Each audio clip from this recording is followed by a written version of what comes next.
Hello प्यारे बच्चों, class sixth सामाजिक एवं राजनीतिक पाठ से तीसरा लेसन कि सरकार क्या है। तो इसके लिए पहले हमने थोड़ा सा एक्स्ट्रा क्वेश्चन आपको समझाने के लिए बनाया है, फिर हम अभ्यास प्रश्नावली में आएंगे। तो थोड़ा सा पहले एक्स्ट्रा क्वेश्चन जो है उसको समझते हैं। देखिए, किसी भी देश को सरकार की ज़रूरत क्यों होती है? तो किसी भी देश को विभिन्न तरह के निर्णय लेने और काम करने के लिए सरकार की ज़रूरत होती है। दूसरा क्वेश्चन है, सरकार किन किन स्तरों पर काम करती है, उनके नाम लिखें। सरकार मुख्यतः 3 स्तरों पर काम करती है: स्थानीय स्तर, राज्य स्तर, राष्ट्रीय स्तर। ओके। तीसरा प्रश्न है, सरकार कितने तरह की होती है? सरकार मुख्यतः 2 तरह की होती है: लोकतांत्रिक सरकार और राजतंत्रीय सरकार। ओके। चौथा क्वेश्चन है, लोकतांत्रिक सरकार किसे कहते हैं? तो इसका आंसर हो जाएगा, लोकतांत्रिक सरकार में शासन जनता द्वारा चुने जाते हैं। लोकतंत्र की परिभाषा के अनुसार यह जनता द्वारा जनता के लिए जनता का शासन। ओके। पांचवा क्वेश्चन है, राजतंत्रीय सरकार किसे कहते हैं?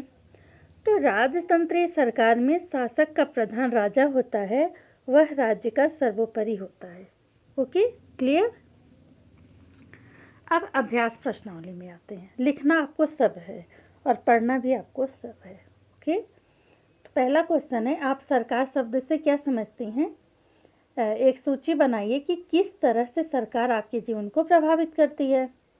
इसका उत्तर हो जाएगा, सरकार एक व्यवस्था है जिसके अंतर्गत एक राज्य या समुदाय को नियंत्रित किया जाता है और सभी व्यवस्था को सुचारू रूप से चलाया जाता है।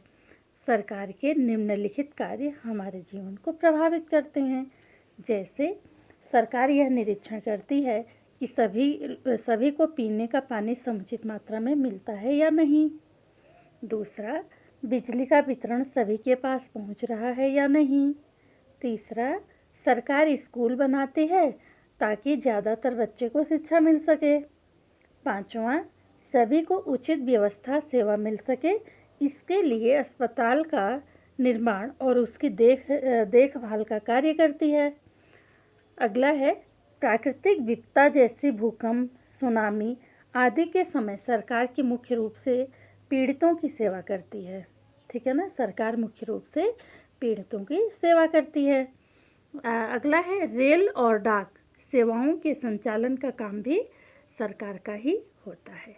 तो ये विभिन्न प्रकार के जो कार्य होते हैं, इन कार्यों को निश्चित और व्यवस्थित सुचारू रूप से चलाने के लिए हमें सरकार की आवश्यकता होती है, और ये सरकार शब्द के लिए उपयुक्त शब्द है सरकार। सरकार को कानून के रूप में सबके लिए नियम बनाने की क्या ज़रूरत है? तो देख लेते हैं। सभी प्रशासनिक कामों को सुचारू रूप से चलाने के लिए सरकार को कानून बनाने की आवश्यकता होती है। सभी लोगों की जिंदगी बिना किसी अड़ंगा अर्थात रुकावट के सुचारू रूप से चल सके, इसके लिए कानून की आवश्यकता होती है।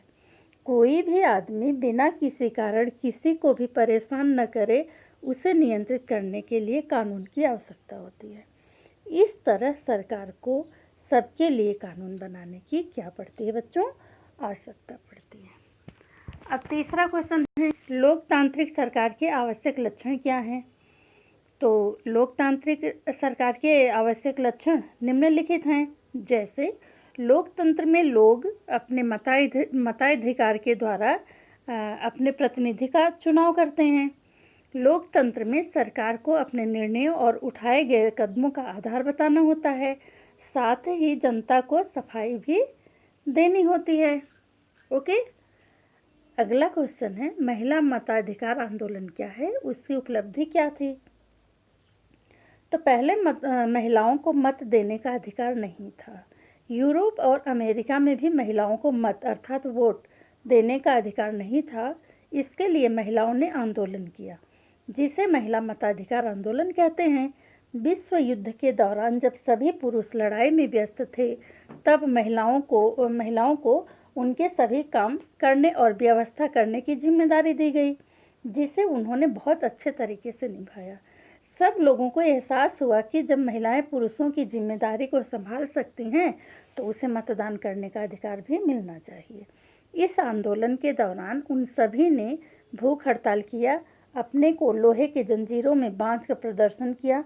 लगातार बहुत अरसे के संघर्ष के बाद उन्हें पुरुषों के बराबर मतदान का अधिकार मिला। इस आंदोलन के सफल होने के बाद अमेरिका में 1920 में और इंग्लैंड में 1928 में महिलाओं को मतदान का अधिकार मिला। 5वां क्वेश्चन है आपका, गांधी जी का दृढ़ विश्वास था कि भारत में हर एक वयस्क को वोट देने का अधिकार मिलना चाहिए, लेकिन बहुत सारे लोग उनके विचारों से सहमत नहीं हैं। बहुत लोगों को लगता है कि अशिक्षित लोगों को, जो ज़्यादातर गरीब हैं, उनको वोट देने का अधिकार नहीं मिलना चाहिए। आपका क्या विचार है? क्या आपको लगता है कि यह भेदभाव का एक रूप होगा? तो देख लेते हैं।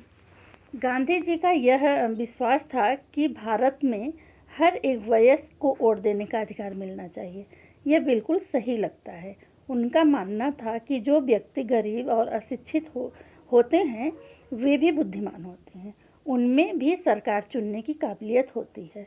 उनके विचार से जो व्यक्ति अपने परिवार की जिम्मेवारी को परिपक्वतापूर्ण संभाल सकता है वह अपनी मर्जी से सरकार चुनने के लिए भी परिपक्व होता है। बहुत से लोगों का यह मानना है कि अशिक्षित लोगों को, जो ज़्यादातर गरीब हैं, उनको वोट देने का अधिकार नहीं मिलना चाहिए। यह उनके भेदभाव की भावना को दर्शाता है, जो बहुत ही गलत है।